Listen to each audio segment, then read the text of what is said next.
이렇게 잡았고요. 한번 이 우리가 잘 알고 있는 주의 만찬에 대한 본문입니다. 주의 만찬이라기도 하고 또 성찬식이라도 하고 또 성만찬이라고도 이렇게 각각 표현을 합니다. 그래서 여기에 담겨진 그 의미들을 함께 우리가 이 말씀을 나누면서 어떤 예수님께서 이 말씀을 왜 하셨을까, 또 오늘날 이것이 왜 중요한 교회의 예전인가를 우리가 함께 나누었으면 좋겠습니다. 살아오면서 여러분에게는 어떤 식사 자리가 가장 기억에 남으시는지요? 혼자 밥 먹는 거, 혼밥보다는 둘, 그리고 셋, 아니면 그 이상이 함께 식사하는 자리가 아마 기억에 많이 남아 있을 것입니다. 저 같은 경우에는 이제 형제를 섬기면서 1박 2일로 형제들과 함께하는 저녁 식사, 그 다음에 전도팀과 함께하는 그 식사들, 또 제자훈련 기간에 있었던 애찬식, 그리고 매주 예배 후에 함께하는 식사, 잊혀지지 않고 생각하면 할수록 여기에 대한 식사의 시간들은 의미가 더 깊어지고 더 풍성해집니다. 이 시간들은 누가 기억하라고 하지 않아도 저절로 기억되는 사건들인 것이죠. 신앙생활에 있어서 혼자 할 수 있는 영역들이 분명히 있습니다. 기도나 그 다음에 금식이나 찬양 등, 또 말씀 등을 혼자 볼 수 있습니다. 그러나 성찬은 함께 해야 합니다. 성찬식은 혼자 할 수 없습니다. 성찬은 함께 해야 합니다. 그래서 성찬식은 필연적으로 공동체의 행위입니다. 그리고 이 성찬식을 행할 때마다 주님을 기억하고 기념해야 된다고 누가복음과 또 고린도전서에 분명히 언급하고 있습니다. 명령으로 언급하고 있습니다. 고난주간 후반에 위치한 이 예수님이 행하신 이 성찬식의 의미를 오늘 같이 함께 나눠보면서 각 사람에게 성령이 주시는 그 말씀들이 있기를 주님의 이름으로 축원합니다. 본문의 말씀처럼요, 첫 번째 성찬식은 예수님이 십자가에 달려 돌아가시기 전에 예루살렘에서 제자들과 함께한 식사였습니다. 본문 15절의 말씀처럼 이 만찬은 그냥 식사가 아니라 유월절 명절 식사라는 것을 알 수 있습니다. 15절 같이 한번 보실까요? 내가 고난을 받기 전에 너희와 함께 이 유월절 먹기를 원하고 원하였노라. 유월절 먹기, 즉 유월절 식사 먹기를 원하고 원하였다는 건 강조잖아요. 예수님이 제자들과 이 식사 시간을 굉장히 고대하셨고 또 이 식사를 소원하듯이 같이 함께하기를 원했다는 것입니다. 유월절 식사가 무엇인지 잘 아시죠? 고대 이스라엘이 바로 애굽으로부터 해방된 그날을 기념하고 또 기억하고 기념하면서 정해진 예법에 따라 의무적으로 하는 식사가 바로 유월절 식사입니다. 그래서 유대인들은 해마다 유월절이 되면은 마짜라라는, 즉 누룩이 들어가지 않은 빵, 그리고 포도주, 그리고 소금물에 찍어 먹는 쓴나물, 그것들을 단순하고 아주 심플하게 해서 먹는데 절차는 굉장히 복잡합니다. 우리가 알고 있는 성찬식의 그 포도주를 한 번 나누는 것이 아니라 유월절 식사는 3번에 걸쳐서 포도주를 나누게 되고 그 절차마다 의식의 절차가 있습니다. 그리고 식사 중간중간에 이 집전자는 아이들에게 왜 우리가 이 유월절 식사를 하는지에 대해서 그 의미를 중간중간 설명을 해줍니다. 그리고 빵과 포도주를 먹을 때는 거기에 담겨져 있는, 그리고 왜 우리가 이것을 빵을 먹고 들지 않은 빵을 먹고 또 포도주를 마시는지에 대해서 설명을 해줍니다. 그러면 예수님도 오늘 본문에서 유대 명절인 바로 유월절의 명절 식사를 한다면은 제자들에게 있어서도 빵과 포도주에 대한 설명을 언급해 주는 것이 우리가 알고 있는 유월절 식사, 유대인의 전통에 대한 식사인 것이죠. 그런데 예수님은 여기에 대한 설명을 전혀 하시지 않습니다. 고대 이스라엘이 애굽으로부터 하나님의 그 주권적인 역사로 어떻게 구원됐고 어떻게 해방되었는지에 대한 그런 설명은 다 생략하고 오히려 엽기적인 말씀을 하십니다. 뭐라고 말씀하십니까? 빵을 떼어서 제자들에게 주시면서 이것은 너희를 위하여 주는 내 몸이다. 제자들이 이해했을까요? 갑자기 뜬금없이 빵을 떼주시면서 이것은 너희를 위하여 주는 내 몸이다. 그리고 식후에는 제자들에게 잔을 주시면서 이 잔은 너희를 위하여 흘리는 내 피로 세우는 새 언약이다. 이렇게 말씀하십니다. 한마디로 우리가 잘 이걸 요약하면은 이것은 내 살이고 이것은 내 피다. 이렇게 말씀할 수 있겠죠. 바로 내 살과 내 피를 먹고 마시라고 예수님은 이 식사 자리에서 말씀하십니다. 보통 유월절 전통에 있어서는 그 의미, 거기에 담겨져 있는 의미를 말씀하셔야 되는 것이 맞는데 전혀 다른 뉘앙스의 말씀을 하시는 것이죠. 빵을 떼어주시면서 먹고 이것은 내 몸이다. 잔을 부어주시면서 너희를 위하여 세우는 이것은 새 언약이다. 이렇게 말씀하시는 거죠. 제자들이 이해했을까요? 예. 생각 안 해보셨죠? 예. 그리고 또 한 가지는 이 식사를 하면서 의식이 있었을까요? 의식이라는 전통이 있었을까요? 이것이 의식이라는 것을 알지 못하였고 또 의식을 드러내는 어떤 형식적인 측면도 한 가지도 없었습니다. 또 여기에 참여하는 자격과 조건도 사실은 없었습니다. 그런데 잘 알지 못했지만 그 의미를 알지 못했지만 왜 이 괴기한 예수님이 이상하게 말씀하신 이 식사를 제자들은 잊지 못하게 되었을까요? 그리고 교회는 2000년 동안에 왜 이것을 재현하며 가능하면 주의 만찬을 많이 하고 성찬식을 많이 하라고 권면하면서 이것을 왜 기념하고 기억하고 있을까요? 단순히 예수님이 기념하고 기억하라고 명령하셨기 때문에 그렇게 했던 것일까요? 그렇지 않다는 거죠. 이 식사에는 예수님께서 이 땅에 왜 오셨는지 분명한 이유가 담겨져 있고 또 우리가 어떤 자세로 인생을 살아가야 되는지에 대해서 분명하게 언급해주고 있습니다. 제자들은 실제적으로 그 자리에서 예수님의 몸과 살과 피를 먹고 마시지는 않았습니다. 그들이 먹고 마신 것은 단순히 빵과 포도주였습니다. 나중에서야 제자들은 그 자리에서 말씀하신 예수님의 말씀과 그들이 보아온 그 예수님의 삶의 행적을 보니 정말로 거기 안에서 중요한 사실을 한 가지 발견하게 된 것이죠. 자신들을 위해서 주님께서 모든 것을 아낌없이 내어주셨다는 사실입니다. 그때는 모르는 것이죠. 예수님과 이 식사 자리를 할 때는 그 말의 뉘앙스가 그 말의 진정한 의미가 전혀 몰랐는데 나중에 뒤돌아보니 나를 위해서 아낌없이 모든 것을 내어주셨구나. 그 사실을 깨달은 것이죠. 처음에 말씀드린 것처럼요. 주의 만찬은 혼자 할 수 없습니다. 요즘 코로나19로 인하여 심지어는 온라인 성찬이라는 논쟁이 또 뜨겁기도 합니다. 온라인 성찬, 신학적으로 맞는가, 맞지 않는가 그런 논쟁들도 있습니다. 그러나 성찬식은 함께하는 것입니다. 공동체입니다.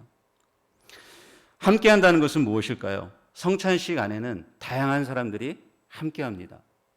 거기에는 성별도, 그 다음에 정치 성향도, 보수, 진보, 어느 상관없습니다. 정치 성향도 상관없고 연령, 남녀노소 누구나 다 함께하는 것이 주의 만찬입니다. 성찬식입니다. 신약시대에 성찬식을 한다는 것은 급진적인 일인 것이죠. 인종과 계급이 다른 사람들이 함께 섞여서 빵을 떼고 잔을 나눈다, 잔을 마신다. 이것은 굉장한 급진적인 일입니다. 마치 요즘도 백인과 흑인은 앙숙인데 백인과 흑인이 함께 모여서 빵을 떼고 잔을 나눈다. 이것은 거의 인간적으로 볼 때는 사회 시스템으로 볼 때는 불가능한 일인 것입니다. 심지어는 오순절 성령운동이 강력하게 일어났을 때도 흑인들 교회 백인 목사가 설교하러 가지 않았습니다. 이것만 볼 때 성찬식을 함께한다? 이것은 굉장히 급진적인 일이라는 것이죠. 그렇다면 오늘 말씀에 등장하는 12명의 제자들, 최후의 만찬 사진 한 번만 보여주실까요? 예, 이 12명의 제자들, 특별히 구해왔습니다. 12명의 제자들을 보시면은 이 사람들이 어떤 사람들인지 우리는 잘 알 수 있습니다. 세상의 기준으로 볼 때는 별 볼 일 없는 사람들이자 죄인으로 손가락 받던 사람들입니다. 세상에서 대단하지 않은 사람들이에요. 갈릴리 어부, 또 이스라엘 세금으로 로마에게 바치던 세리, 예. 그다음에 로마의 폭정과 부패한 그 유대 종교자들에게 굉장히 고통받고 핍박받으면서 신음하며 살던 사회적 약자들에 불과했습니다. 한마디로 소외된 사람들, 그 사람들이 아까 그 식탁에 예수님과 함께 했던 것이죠. 이 사람들이 어떻게 자리에 초대받았지요? 예수님이 먼저 찾아가셨고, 먼저 찾으시고, 찾아가셨고, 그들의 이름을 불러주셨고, 또 당신의 제자로 삼아주셨습니다. 그리고 예수님은 그들 한 사람 한 사람이 가장 존귀한 귀한 존재임을, 아울러 너는 하나님의 자녀임을 일깨워주고, 너는 왕 같은 제사장이고, 너는 이 세상의 빛과 소금 같은 귀한 존재라는 것들을 일깨워 주시고 가르쳐 주셨습니다. 더 나아가 예수님은 이를 위해서 예수님에 있는 모든 것, 시간이든 물질이든 그리고 마지막에는 자신의 목숨까지 아깝지 않고 모든 것들을 내어 주신 것입니다. 고난주간, 아까 말씀으로 돌아오면은 고난주간, 예수님이 잡히시기 전 행하신 유월절 식사, 빵과 포도주를 내주시면서 뜬금없이 이는 내 살과 피니 이를 먹고 마시라. 이 말씀을 어느 순간 제자들은 기억하게 된 것입니다. 깨닫게 된 것이죠. 아, 예수님이 나를 위해서 모든 것을 아낌없이 내어주셨구나. 다 주셨어. 예. 그것은 죄로부터의 해방이었고 죽음으로부터의 구원의 역사를 주시기 위해서 나를 부르셨고 그 자리에 초대하시기 위해서 당신의 모든 것들을 나에게 주셨구나. 바로 이 고백 위에 성찬식, 성만찬이 있음을 기억하고 기억했기에 2000년 동안 이 예식이, 이 예전이 이루어져 온 것입니다. 우리가 주의 만찬할 때 단순하게 보면은 얼마 안 걸립니다. 그렇죠? 얼마 안 걸립니다. 쭉 가서 먹고 받고 그다음에 먹고 마시고 그 간단한 몇 분 안 되는 시간인데 예수님은 그 몇 분 안 되는 시간 안의 의미를 위해서 이 땅에 오셔서 자기의 모든 것들을 쏟아 부으셨다는 것들을 우리는 주의 만찬을 할 때마다 기억해야 될 줄로 믿습니다. 그것을 내가 마실 수 없는 자격이 없는 사람인데 주님이 나를 먹고 마실 수 있는 사람으로 만들기 위해서 나를 찾으셨고 먼저 나를 만나주셨고 나를 불러주셔서 내가 그 주님의 살과 피를 먹게 된 줄로 믿습니다. 그 고백이 주의 만찬을 할 때마다 반드시 있어야 되는 줄로 믿습니다. 또 한 가지 이 본문에서 우리가 생각해야 될 본문은 성찬식 안에 주의 만찬 안에 친교라는 바로 유월절 식사잖아요. 바로 식사라는 의미가 같이 담겨져 있다는 것입니다. 식사. 예. 예수님은 공생애 중에서 많은 다양한 사람들과 식사 자리를 가졌습니다. 그래서 어떤 사람들은 예수님을 향해서 먹고 마시는 자라고 어떻게 예수님은 와서 매일 죄인들과 어울려서 먹고 마시는 자냐라고 비난하는 소리도 많이 듣기도 했습니다. 예수님의 식사 자리에는 항상 소외된 사람들, 죄인들, 또 제자들과 식사하면서 위대한 그림, 아름다운 그림, 큰 그림을 보여주셨습니다. 하나님 나라의 잔치가 이렇다. 하나님 나라는 이렇다. 여기에는 모든 사람들이 함께하는 교제의 장이다. 친교의 장이다. 같이 마실 때 평안이 있고 기쁨이 있고 치유가 있고 회복이 있다라는 것들을 실제적으로 식사의 자리에서 몸소 보여주신 것입니다. 성찬의 의미에는 그래서 과거를 기억하고 미래를 기억한다는 의미가 담겨져 있습니다. 과거를 기억하고 미래를 기대한다. 우리가 하나님 나라를 이미와 아직 사이에서 살고 있다고 우리는 많이 들었습니다. 성찬식도 동일합니다. 성찬식은 과거를 기억한다는 것은 주님이 이 땅에 오셔서 행하신 것들이 어떤 것인지를 기억하는 것이고 미래를 기대한다는 것은 앞으로 완성될 하나님 나라에 대한 기대함으로 그 나라에서 이루어질 주의 만찬을 기대함으로 우리가 살아가는 것입니다. 그것이 주의 만찬에 담겨져 있는 의미인 것이죠. 16절에 분명히 예수님께서 그렇게 말씀하시지 않습니까? 같이 한번 읽어볼까요? 시작. 내가 너희에게 이르노니 이 유월절이 하나님의 나라에서 이루기까지 다시 먹지 아니하랴 하시고, 미래에 대한 분명한 예수님의 비전이, 꿈이 여기에 담겨져 있는 것이죠. 완성될 하나님 나라에서 너희와 함께 이 잔을, 이 떡을 떼고 마시겠다라고 분명히 표현하고 있는 것이죠. 먹는 것과 관련해서 나오는 기적들을 보면은 그 공간에서 분명히 사람들의 마음이 풀어지고 평안을 얻고 힘을 얻고 회복되는 것들을 우리는 보게 됩니다. 가나의 혼인잔치, 포도주는 떨어졌지만 예수님의 기적으로 사람들 안에 더 큰 기쁨을 주시는 주님. 오병이의 기적, 빈들에서 아무것도 먹을 게 없지만 주님은 그들을 불쌍히 여겨주셔서 그들에게 풍성히 먹고 마시고 위로받고 격려받게 풀어주시는 주님. 잔치의 비유에서 보면은 다 불러오게 하잖아요. 같이 먹고 마시게 합니다.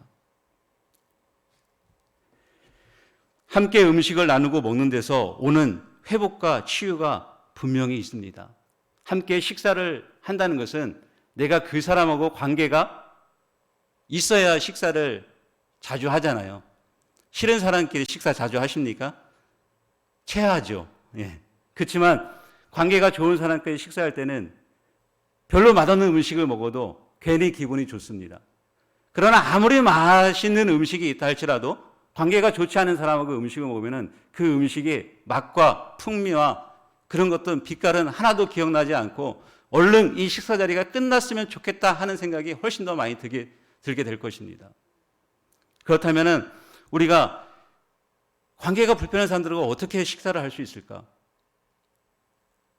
예수님은 여기 보여주신 것처럼 주의 만찬을 통해서 유월절 식사를 통해서 가능하다고 말씀하고 있는 것이죠. 한 가지 책과 영화로 나온 한 예를 하나 소개해 드리도록 하겠습니다. 이 책입니다. 바베트의 만찬이라는 책이고요. 이렇게 아주 얇습니다. 굉장히 얇고 금방 읽을 수 있는 책이고 실제적으로 영화로도 나와 있습니다. 영화를 치면은 바베트의 만찬 치면 영화로 이렇게 나와 있는데요. 이 바베트의 만찬을 저술한 이자크 디네세는 아웃 오브 아프리카의 실제 주인공이기도 합니다. 근데 이 책에서 나오는 것들을 잠깐 소개해 드리면은 이 책의 배경은 노르웨이, 나라는 노르웨이고 지방은 베를레보그라는 아주 작은 마을입니다. 그 작은 마을에 루터교 목사님이 계셨어요. 청교도적 신앙을 갖고 있는 루터교 목사님인데 그 세속을 거부하죠, 여기는. 그래서 세속적인 걸 싫어하고 이렇게 작은 마을에서 정말 아주 청빈하게 이렇게 목회를 하던 목사님이 갑자기 소천을 하십니다. 근데 그 목사님에게는 딸이 둘이 있었습니다. 그 딸 둘 이름이 마르티네하고 필리파입니다. 마르티네는 루터교 전통에 따라서 마르틴 루터의 그 이름을 따서 딸 이름을 마르티네로 했고 필리파는 필리프 멜라니톤의 이름을 따서 필리파라고 딸 이름을 줬습니다. 그래서 목회자인 아버지가 돌아가시자 그 마을에 있는 성도들을 이 딸 두 자매가 결혼하지 않는 두 자매가 돌보기 시작합니다. 그리고 그 자매의 대부분 수익과 시간들을 그 작은 공동체를 위해서 전부 다 섬깁니다. 음식을 대접하고 그 다음에 그분들의 필요한 것들을 수입의 대부분을 가지고 다 섬깁니다. 그리고 이 공동체를 어떤 한 장군이 지나쳐가는데 그 사람의 이름이 로벤 히엘름이라는 장군이 지나쳐갑니다. 그리고 또 파생이라는 아주 예술가가, 음악가가, 성악가가 지나갑니다. 이 사람들의 이름을 잠시 기억해 두시고, 그런데 이 두 자매가 섬기고 있는 곳에, 교회에 어느 날 갑자기 완전히 몰골이 초췌할 한 사람이 문 앞을 두드립니다. 프랑스에서 어렵게 건너온 한 사람이 도착을 합니다. 그 사람의 이름이 바로 바베트입니다. 이 책의 이름 바베트. 이 바베트라는 부인은 그때 당시가 프랑스 시민혁명 당시였는데 프랑스 시민혁명으로 인해서 남편과 아들, 미용사였는데 남편과 아들이 처참하게 죽임을 당하고 자신도 죽을 수밖에 없는 상황인데 다른 사람의 도움으로, 바로 아까 말한 파생이라는 사람의 도움으로 인하여서 바로 이 노르웨이 베를레보그라는 작은 마을 교회로 그 두 자매의 집으로 오게 됩니다. 두 자매는 이 바베트라는 사람을 하인으로 쓸 수 있는 여건이 안 됩니다. 수입이 워낙 적고 또 그 수입으로는 그 동네 사람들을 섬겨야 되기 때문에 도저히 나는 당신을 가정부로, 하녀로 받아들일 수 없다. 돈을 줄 수 없기 때문에. 그렇지만 바베트가 간청을 합니다. 나는 아무것도 받지 않아도 좋으니 내가 여기서 하녀로 일할 수 있도록 도와주십시오라고 합니다. 그래서 그렇게 합니다. 예. 그래서 하녀로 들어가서 그 가정의 모든 것들을 이렇게 요리도 하고 청소도 하고 그 다음에 그 주변에 있는 사람들에게 음식도 만들어서 대접하는 일을 합니다. 그런데 이 바베트가 온 이후로 음식도 더 맛있어지고 또 식비도 더 절감이 돼서 더 많은 사람을 섬기는 정말 탁월하게 아주 그 일들을 잘합니다. 그런데 이 바베트는 프랑스에서 넘어오기 전에 복권을 한 장 가지고 있었어요. 그 복권은 매년 갱신되는 복권이었습니다. 매년 갱신을 할 수 있도록 프랑스에 있는 친구가 도움을 준 것이죠. 그런데 어느 날 12년이 지난 어느 날 정말로 기적 같은 일이 일어납니다. 프랑스에서 전보가 옵니다. 바로 그 복권이 당첨이 된 겁니다. 10,000프랑. 그때 당시 돈으로 10,000프랑. 바베트가 갖고 있던 그 복권이 10,000프랑에 당첨이 됩니다. 그리고 이 10,000프랑에 자신이 당첨됐다는 사실을 바로 그 두 자매에게 알립니다. 내가 프랑스에 오기 전에 이 복권을 갖고 있었는데 그 갱신했던 복권이 당첨이 돼서 지금 나에게 이 돈이 생겼다. 그 소식을 들은 두 자매는 이제 걱정인 것이죠. 야, 돈이 생겼으니까 이 하녀가 이제 떠나가겠구나. 그렇게 생각을 한 겁니다. 기쁘면서도 약간 씁쓸하죠. 갑자기 복권이 누군가가 내 옆에 있는 사람이 생기면은 살짝 배는 아프지 않겠습니까? 예. 아무튼 두 자매도 걱정을 했습니다. 근데 바베트가 놀라운 이렇게 제안을 합니다. 두 자매에게 이렇게 제안을 하는 것이죠. 제가 복권에 당첨이 됐는데 이 복권에 당첨된 금액으로 여기 있는 모든 공동체의 사람들에게 식사를 대접하고 싶습니다. 첫 번째 조건이 그 약속이었고 모든 것들을 대접한다는 것, 그것을 먼저 얘기를 했습니다. 오케이 했죠. 또 한 가지는 그 대신 자기가 원하는 요리를 해서 대접을 하겠다는 거예요. 자기가 평소에 프랑스에서 배운 요리를 가지고 대접을 하겠다고 이렇게 제안을 합니다. 두 자매, 바로 마르티네와 필리파가 그 제안을 받아들입니다.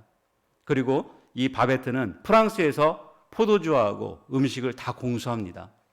심지어는 거북이까지. 예, 프랑스 요리에 거북이가 들어가죠. 거북이와 온갖 이상한 음식들을 막 이제 실어 오는 겁니다. 프랑스에서.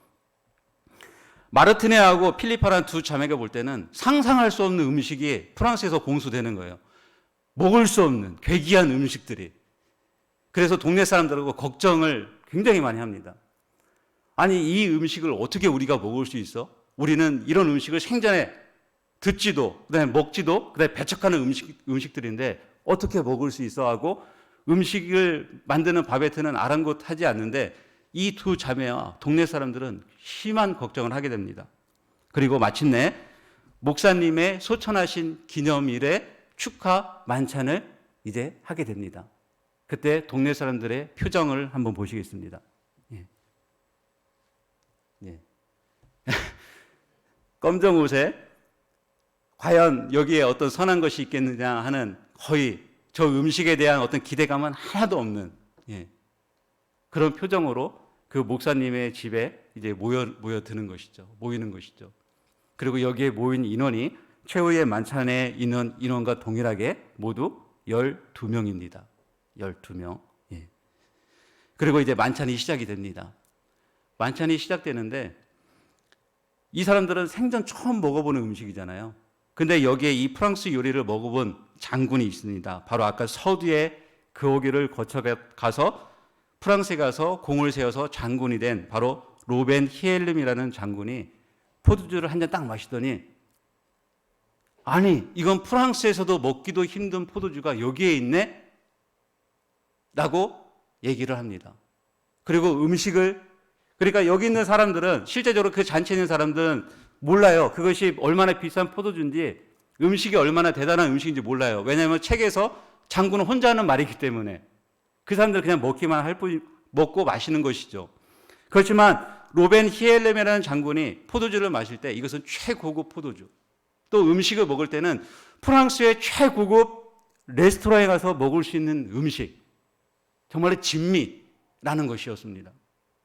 그리고 사람들이 음식을 먹으면서 포도주를 마시면서 갑자기 마음이 풀어지기 시작합니다. 평생 아버지가 목회할 때부터 두 자매가 목회할 때까지 서로 으르렁거리고 싸웠던, 속으로 싸우고 서로 배척하고 서로 용서하지 않고 서로 물건을 속이면서 팔았던 사람들이 음식을 먹으면서 서로 용서하고, 그때 내가 이렇게 잘못 팔았어, 미안해 라고 고백하기 시작합니다.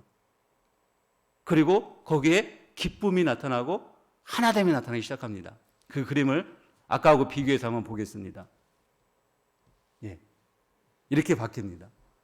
아까 음식을 먹기 전에는 전부 다 고개 숙이고 근엄하고, 예, 뭔가 아무것도 없는 으시시한 분위기에서 이분들이 음식을 먹으면서 12명이 친교를 하면서 이렇게 바뀝니다. 풀어지기 시작하고 거기에 용서가 있게 되고 회복이 있게 되고 치유가 있게 되고, 아무것도 그동안 쌓아 감정의 깊은 골들이 있었는데 그것들이 전부 다 메꿔지기 시작합니다. 그 공동체가 바베트가 만든 음식으로 회복이 됐습니다. 놀라운 일이지 않습니까? 예수님이 주의 만찬을 통해서 바로 그 일을 이루신 것입니다. 예. 우리도 들어갈 때 때로는 저렇게 고개를 숙이고 뭐가 있겠어? 아무것도 기대하지 않는, 뭔가 어색한 음식이지 않겠어? 예수님이 말씀하신 것들이 나하고 맞지 않을 거야 라는 그런 생각을 가지고 갔는데, 그분의 빵과 포도주를 먹으니까 어떻게 해요? 바뀝니다. 치유되고 회복되고 하나 되고, 내가 치유되는 것뿐만 아니라 공동체가 하나 되는 것이죠. 공동체가 하나 되는 것뿐만 아니라 사회가 하나 되는 것이죠. 사회가 하나 되는 것뿐만 아니라 나라가 회복되는 것이죠. 네. 그런데 여러분, 바베트가 10,000프랑 당첨됐잖아요. 이 음식을 위해서 얼마 썼을 것 같아요? 10,000프랑 다 썼습니다. 그래서 두 자매가 묻습니다. 음식을 위해서 얼마 썼어? 바베트가 자신 있게 말합니다. 10,000프랑. 예, 다 썼다고 합니다. 그러면 너 가난해질 텐데. 그러자 바베트가 이렇게 합니다. 가난한 것은 중요하지 않다고. 나는 예술가로서 내가 하는 것에 대해서 아낌없이 쓴 것뿐이라고. 주님도 마찬가지죠. 아낌없이 다 쓰신 것입니다. 자신이 몸이 찢기고 고통받고 채찍에 맞고 십자가에 처참한 죽음으로 달리셔서 돌아가신 그 모든 것들에 대해서 아낌없이, 아깝지 않다고 하시는 것이죠. 너를 위해서, 나를 위해서 희생한 것에 대해서, 쓴 것에 대해서, 지불한 것에 대해서 하나도 아깝지 않다고 말씀하시는 것입니다. 그게 주의 만찬 안에 담겨져 있는 의미인 것이죠. 세상 사람들은 힘과 권력을 굉장히 좋아합니다. 예수님의 제자들도 기대했었죠. 예루살렘에 입성하면은 예수님이 왕이 되실 것이고 자신들은 한 자리씩 분명히 차지할 거라는 그런 기대감과 그런 마음을 품고 있었습니다. 그러나 예수님은 자신에게 집중되는 힘과 권력을 얻기 위해서 사람들을 이용하지도 않았고 사람들을 속이지도 않았고, 심지어는 자신 스스로 왕이 될 수 있음에도 불구하고 그 모든 것들을 전부 다 내려놓은 것입니다. 지금 말씀드린 바베트와 동일하게 내려놓으신 것이죠. 아낌없이 자신을 내어줄 수 있는 그 마음이 참다운 인간다운 마음임을 바로 깨닫게 해주는 것입니다. 그 마음으로 살아가는 모든 이가 인간답게 살아갈 때 우리의 사회, 우리의 가정, 우리의 지역, 우리의 공동체는 분명하게 변화될 줄로 믿습니다. 영어 단어예요. 컴패니언이라는 단어가 있습니다. 컴패니언. 무슨 의미죠? 동반자라는 의미입니다. 컴패니. 뭐죠? 회사. 컴패니의 회사가 어떤 뜻이냐면은 컴은 함께 한다는 거고 피니는 빵이라는 뜻입니다. 회사는 빵이 차려져 있는 식탁입니다. 그럼 컴패니언은 무엇일까요? 함께 빵을 먹는 사람입니다. 동반자라는 의미는 함께 빵을 먹는 사람입니다. 우리가 회사는 바로 빵이 차려져 있는 식탁이고 거기에 있는 사람들은 빵을 함께 나누는 동반자입니다. 그러면 그 사람들과 어떻게 우리가 살아갈 수밖에 없어요? 빵을 함께 나누는데 원수로 지낼 수 있을까요? 그럴 수 없는 것이죠. 우리가 일상에서 그 사람들이 나의 동반자라면 그 사람들을 존귀하고 가치 있게 대할 수밖에 없는 것입니다. 그리고 그 사람들을 위해서 나를 희생할 수밖에 없는 것입니다. 누군가 당신을 먹으려 할 때 기꺼이 주님 배와 영혼을 위해서 우리의 시간과 물질과 마음을 우리는 내어놓고 있는지, 동반자로서 내어놓고 있는지 우리는 한번 생각해 봐야 될 줄 믿습니다. 우리가 성찬식, 주의 만찬, 식사의 자리에 하면은 의례껏 우리는 내가 받는 사람 입장이 됩니다. 먹는 사람 입장이 됩니다. 그러나 좀 더 한 가지 더 도전적인 의미는 이제는 우리가 먹히는 사람이 되라는 의미가 성찬식 안에 담겨져 있는 것입니다. 내가 먹었다면은 이제는 나도 먹혀야 되지 않겠습니까?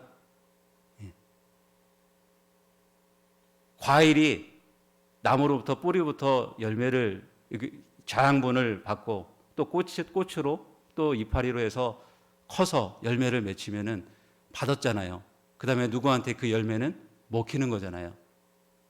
우리가 성숙한다면은 먹었다면은 성숙해서 많이 먹었다면은 이제는 우리는 내 존재가 예수님처럼 빵과 바로 포도주를 나눠주신 것처럼 살과 피를 주신 것처럼 이제는 내가 바로 나의 살과 피, 내가 먹히는 존재로 바로 주의 만찬에 함께 해야 될 줄 믿습니다.